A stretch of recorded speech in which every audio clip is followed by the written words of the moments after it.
Good morning, Ginny, Tim, and Eli from DS Tech in the beautiful Upper Peninsula of Michigan. And we are here to talk about the top hacks of 2023. We don't have an official countdown, so we're just going to talk about each of the ones that we recall and what our biggest takeaways were from those what we can learn hacks. from From other people's misfortune. Yeah. Feel free to drop your biggest hacks below.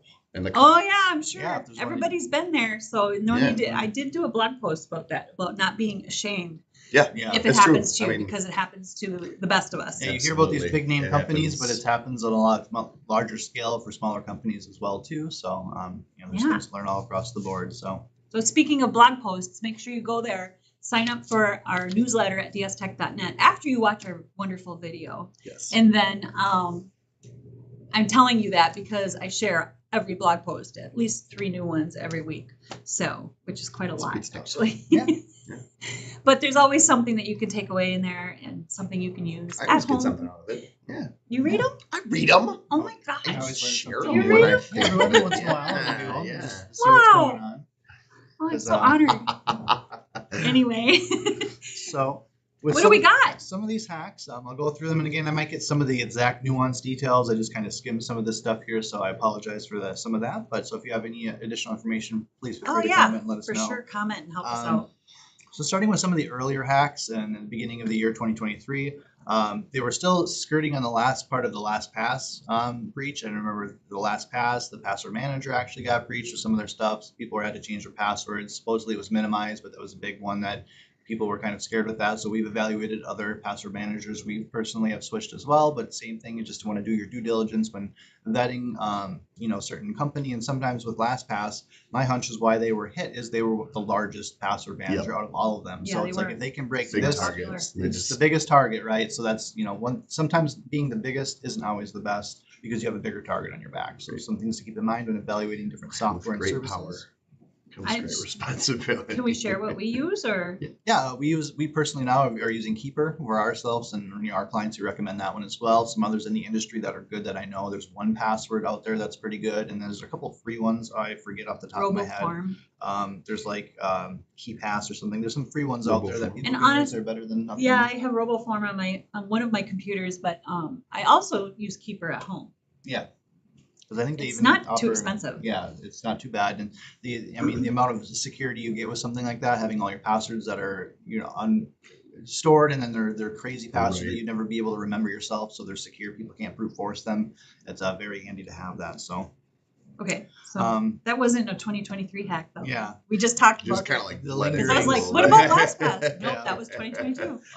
So then there was a T-Mobile data breach in January of 2023 where hackers gained entry to their servers using a vulnerable API, because all an API is basically a connection between like two databases they will set up. And a lot of companies will set up an API and they set them to never expire, like your password. So if they set this API up to never expire and the API gets leaked on the deep web or dark web or whatever you call it, people are going to use that API to then stream that data to themselves or whatever. So there's API security is going to be a kind of a newer thing going into the future, I feel, as well. As an end user, you don't have to deal with APIs. It's more for your security team to make sure in the back end those things are set up correctly. But basically they used a bad API to get the theft of over 37 million of their customers. So they got certain information such as birthdays, email addresses, full names, all that kind of stuff. And again, that's not that good, because then what happens is the hacker will take, say you're targeted from them, they'll take your email, and since they got your date of birth and some other basic information, they can try to reset your passwords. So that's why I always encourage, when you get those security questions on your passwords, make up fake answers that actually they don't line up with the reality, because what happens is if someone does get your date of birth,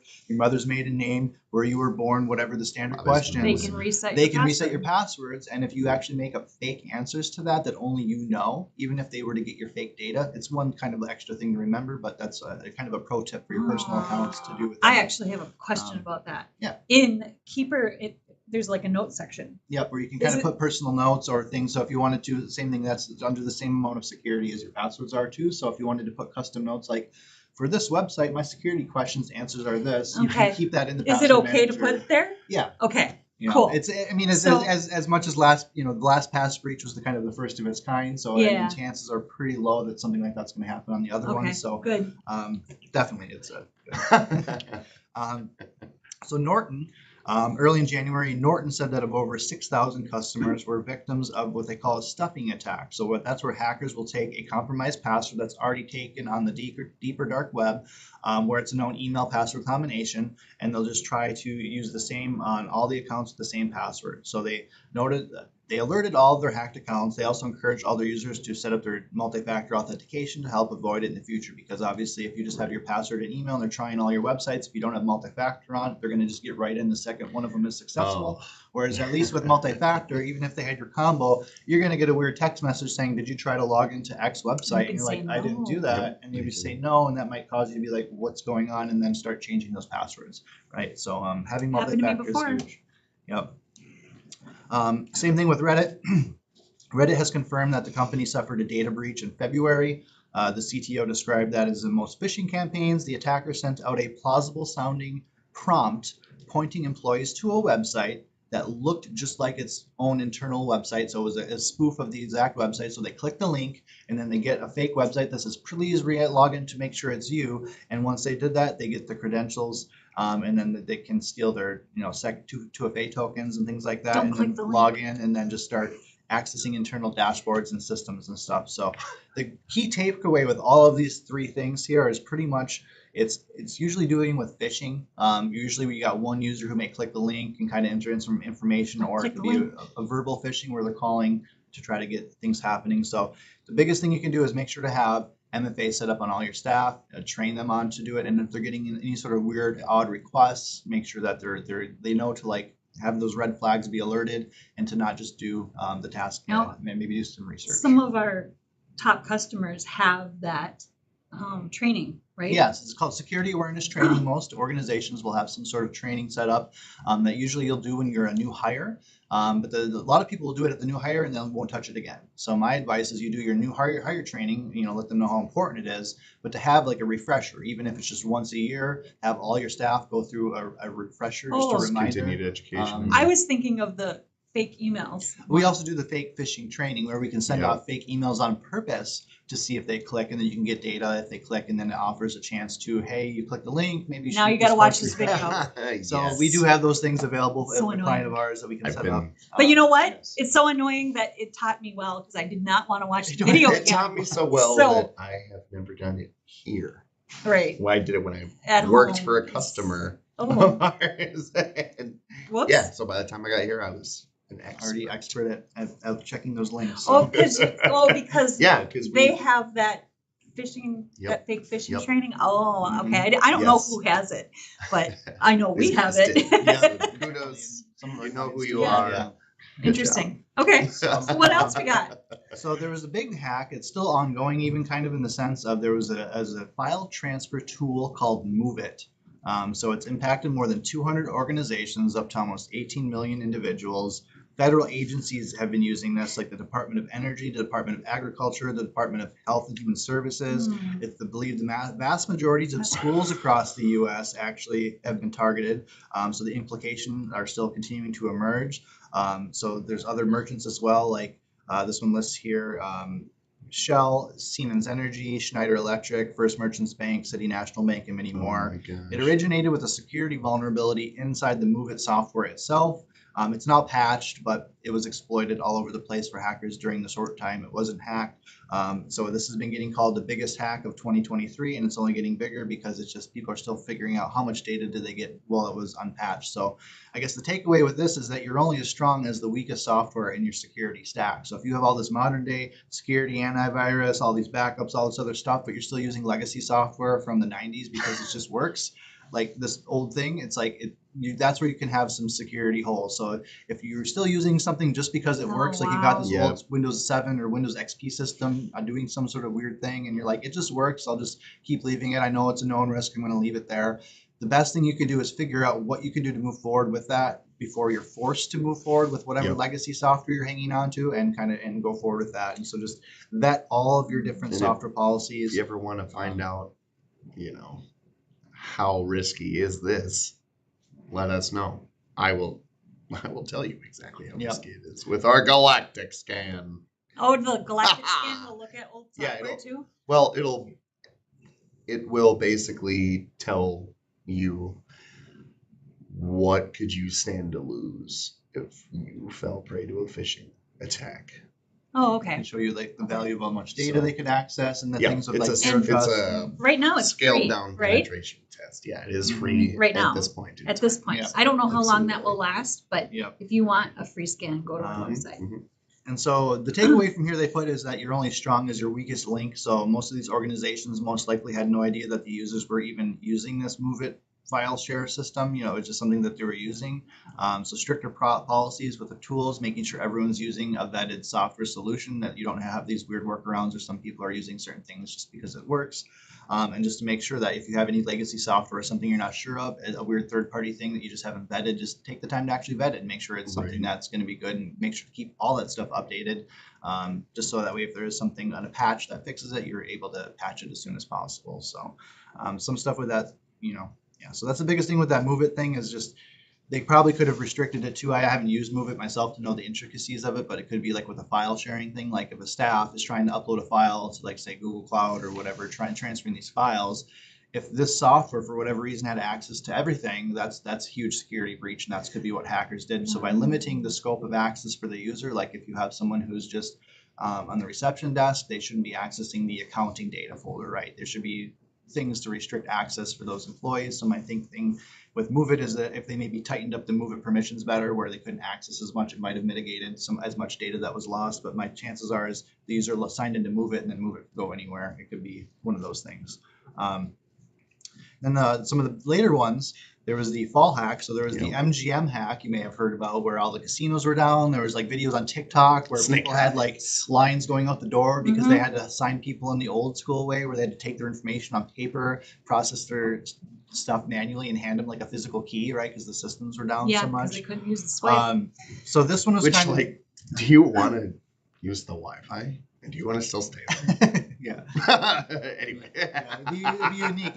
And there was pictures of like slot machines that said like error. They were also down. So it's like it was definitely a thing with them, and with them They were down for a long time. and with MGM. I don't know the specific details. I heard that they actually shut things down themselves as like a mitigation because they realized that who they were using for like their help desk IT. This what is it? It's Okta. They were kind of like breached, and in like a quick emergency, they're like, you know what, we don't know, Just so let's shut just it down. shut down some servers to try to minimize the spread. And then the problem is they didn't have good policies to be able to, how do we turn everything back on again smoothly? Oh, So that was man. kind of their thing. But what originally Like happened rolling was blackouts. Ooh.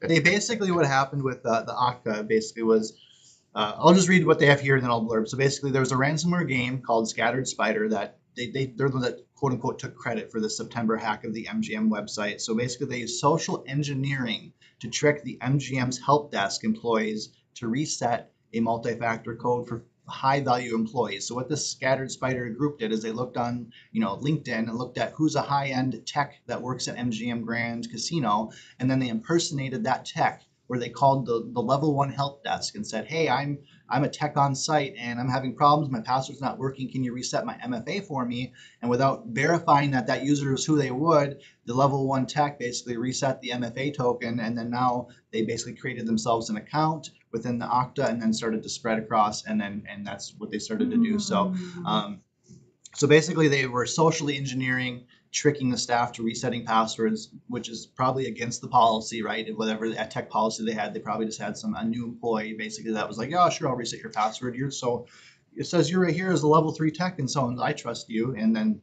one thing led to the next, and that's how that works. So scary how it can happen. and then especially with AI, and there's more advancements with that kind of stuff too. Like if someone's asking you to reset a password, you almost want to have like a secondary policy, whether it's PIN number, whether it's some sort of thing that you can set up with customers and clients. Yeah, touch your nose twice if you're who you are. On Teams. Yeah. Do like Let the me see your button face. signal Let or me see something. your face first. Yeah. You're gonna want to have something in place so you're not just resetting passwords and doing these requests without verifying you're actually speaking with the person you're dealing with now, because it's too easy to spoof a voice anything like that with everything. It's only going to get crazier as we get more into the future. Several So, calls a day. Actually, between- you would just need a better policy, right? With Right. more steps. Yes. Yeah. Okay. So if someone requests a password reset, Right. there's Sense certain to me. things to follow and we don't deviate from this, even though it could be an emergency or whatever the situation is, because that's usually what the hackers will do is they'll create a sense of urgency. They'll make it seem like this is a unique situation. I just need to do it now because otherwise this is going to happen. And then Yeah, they I'm try on to break site. it. I need it now. Exactly. Right? Yeah. If you don't reset my password, all the casinos are going to go down. And Right. What happened? And it's you like, know? oh man, I don't want So, to be that guy. Yeah. Like, What were So- you gonna say? oh, I was gonna say I get multiple calls a day between, my work cell, my personal cell, and just like answering the phones here. Mhm. Starts with a recording, and then a person comes on asking if you can hear them. Mhm. So they're trying to get you to say YES. Mhm. So Really? Because then once you say Yep. yes, it could probably maybe add so to I the always list ask, as well as- what is this regarding? Mhm. Usually gets a click. Oh, I never even Yeah. thought of that. And I know some of those call center scams too. They'll have like, if you ever get those phone calls where it's a weird number that seems like legit, you answer and it's just quiet and then it's gone. Yep. There's Yeah. nothing. A lot of those are like scrapers, where what they do is they're just calling random numbers, and it's like the first pass where they call all these generated numbers, like 906-399-0001, 0002, 003, and these are illegal to use in the U.S., but in other countries they just do them. And then what will happen is after everything that's disconnected or broken is filtered out, anyone that answers, they're like, oh, that's a real number that worked. We keep Let's that save it one. over here. And then after the technology does a pass, they get, say, 10,000 numbers where people just hung up and clicked. They'll hand those numbers off to their scammers to then try to follow up with or do additional things, because they know that that's a working number because they've screened out all the broken numbers with technology. So, question on that. I think some of the VoIP services, They do have like things in there to mitigate that and to help prevent those kinds of things from happening. because at home I'll get those and they'll only like ring twice Ever- and then they're gone. Oh yeah. You ever answer So- them and then No. just sit there I never do. And I hardly listen ever answer the to phone. see if they're period. gonna say anything? Right. And then it's So- just two people just listen. Yeah. One's a robot. I always let them leave a message first. Anyway. Yeah, if you get a call from a bird number, I like, don't know. Yeah, if I don't it's important usually enough, answer. they'll leave a If message. I don't know or who they'll they get a are, hold I'm of like, you, yeah. screw that. If I'm feeling spicy, Oh, yeah. My take me kids off have, your list. my kids will do that. They'll like take the phone and leave it off the hook, Yep. and just leave it Just there. waste your time. Yeah. Mhm. Let me go So- get my credit card number. 1, No. 2, 3, 4, 5, 6, 7. Anyway. So this is last little part of this here is following up on that Okta hack. So again, what appears to be the most financially impactful of the 2023 is that Okta has been hacked as well. According to the reports, the hack has wiped out $2 billion in a market cap for the organization. In the scenario, threat actors leveraged stolen credentials to access the support case management system. The threat actor was able to view files uploaded by certain customers, and but their chief officer said should be noted that it was just support case management system, not their true system, which had, say, like passwords and things like that. It was basically like the ticketing system was hacked, but not the actual data was hacked. So that one does Okay. have a good. What did we learn here is that Zero Trust did help Okta a little bit because only their ticketing system was hacked, not necessarily their main production environment was hacked. So it's a similar thing on a smaller scale with your staff, where people should only be able to access what they need to do their job, nothing more, because then if that account ever gets hacked, it's not able to get more data that they shouldn't have there. So zero trust equals need to know. Basically, that's all it is. Yeah, Zero Trust is just need to know what Yeah, is the it's- minimum you need to do your job and nothing more. It's nothing against you that we don't trust you. It's just, even for myself as a security Oh, yeah. person, my accounts are limited, or I have a separate account I use for special tasks, because the idea is if my regular account ever gets breached, I don't want them to have blanket access to everything. So there's ways to have separate accounts for administrative purposes and to kind of limit the scope of access for your regular user. So that's Zero Trust. It's important to implement that. And again, same thing with I don't know how their initial breach was, but that was one as well. And then there's one that wasn't on this list that I wanted to kind of quickly touch on too. It was the 3CX. That was more of a supply chain hack with I think it was like a VoIP software phone, or the 3CX is like a VoIP provider. And what happened was one of their staff members was using a trading platform from their work computer. I don't know if it was legitimate or what it was, but this trading platform was compromised. It was like to trade stocks or whatever. He was checking his stocks in his free time. That was basically had some sort of hack or backdoor in it, so that actors got into that person's computer, and then from there they managed to get onto the server and then replace the install file with a bad install file. So what happened was that it looked like it was legitimately being installed from 3CX. It was the official company that was installing these things, but they were installing an infected file from their server because someone got on there. And this is where Zero Trust did bad, because if the person got onto that one standard user who was like checking their stocks during the day, if that user never had access to the server with the install files, the actor wouldn't have been able to navigate to that point and replace it. But because that regular user, for whatever reason, had access to the database, the files where the install files were kept, they were able to kind of replace it. Almost like the Indiana Jones thing where he takes the one and he puts the other one on real quick. That's what they did, is they took the regular install file and replaced it with their own. And their own is just a little bit thing at the bottom that when they install it has the backdoor code in it. So that's called a supply chain attack, where they get in and they actually replace the installation file. So it looks like it's coming officially from the right vendor and everything's installed properly, but it's actually a bad file that they have there. So so having Zero Trust is very important. There's modern day solutions that can prevent that, because there's a Zero Trust solution we actually have, like ThreatLocker, for example, where everything application whitelisting is where you might hear that term too, where it's like, think of it as you have a bouncer list, and this bouncer list is the name of every software that's allowed to work in your company. And if you're not on this bouncer list, you can't work at this company. So even that specific software is allowed to work at the company, but because that specific software was replaced with like a little malicious one, it would actually see that it's different and it wouldn't allow it to run on your environment even if it was swapped out. Interesting. Like, hey, I didn't know it did Because it that. looks at the back end of the file, they call it a hash. A file Yeah. has a unique key, basically like a fingerprint on every file that gets created. So every time you have a Word document and say you edited the Word document, that fingerprint changes every time you rechange a document on a file. So it can look at the version history of that and see if there's been changes and if it's potentially Interesting. malicious. So as much as the hackers are getting into stuff, the good guys are working on the other end, There's always a way to deflect and defend creating against it, stuff yes. that help us Justice just never like that. sleeps. Mhm. For sure. Get your free galactic scan. Yeah. Yep. At dstech.net. Sign up for our newsletter. Stay safe out there, and Happy New Year. We forgot to wish them a Merry Christmas last week. Happy so, holidays. yeah. Yeah. So, okay. Happy holidays. It includes both. Yeah. All of them. Stay safe out there. Make it a great day.